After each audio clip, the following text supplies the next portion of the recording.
Greetings, my name is Ryan Marsh and I teach AP Music Theory here at Lafayette High School, and I also direct 4 choirs and teach the Introduction to Music Technology course.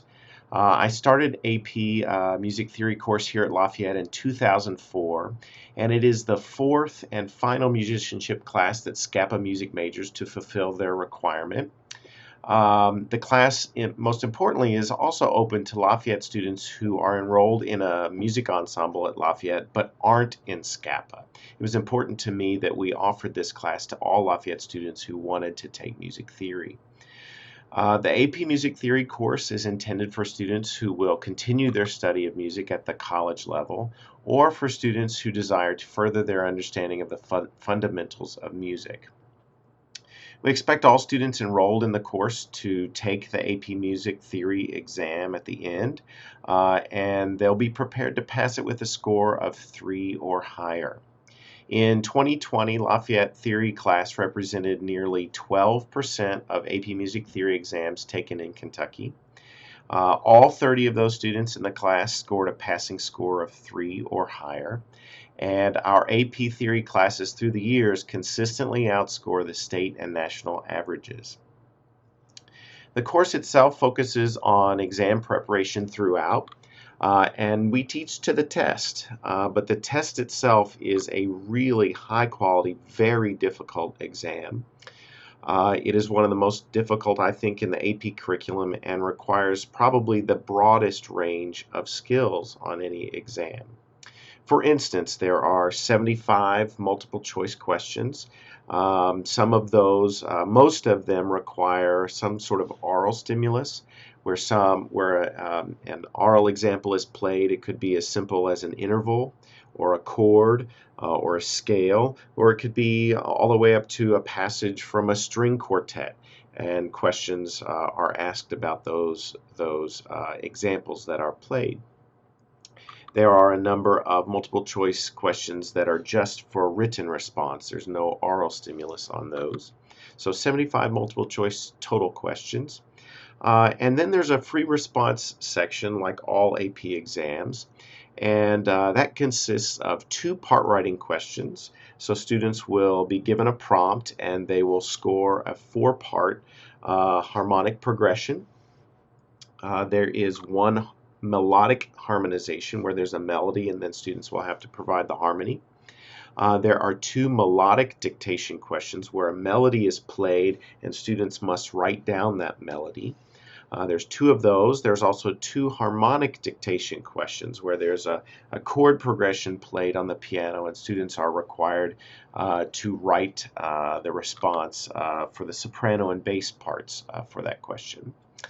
There are 2 also sight singing melodies that go along. So students will open the exam and there will be an oral prompt for them on a recording, and then they record themselves singing this 8-bar melody, and there's 2 of those, one in major and one in minor.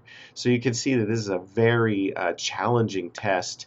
And it's a great test. It is the type of skills that are absolutely needed in college music theory classes.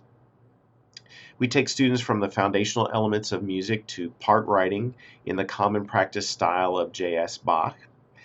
Students will develop their oral skills, which include listening and singing. One of the questions I get most is from students who have not yet had any music theory class, a formal music theory class, asking if they're going to be successful in this course. And because we have such a diverse background, I've designed the class from the beginning to incorporate students with all different backgrounds and varying skill levels.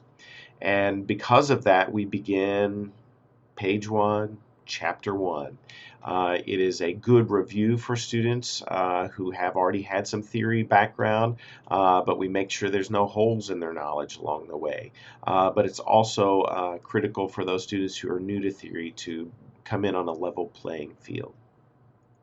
In my experience, I found students that study habits and work ethic are better indicators of success rather than previous music theory background that they may or may not have had.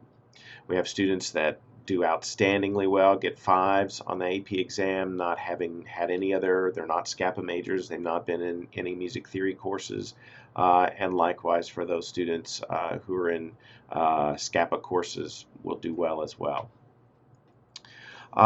We also have a summer work assignment that we provide that helps students review and cover the basics of note names, key signatures, intervals, scales, and more.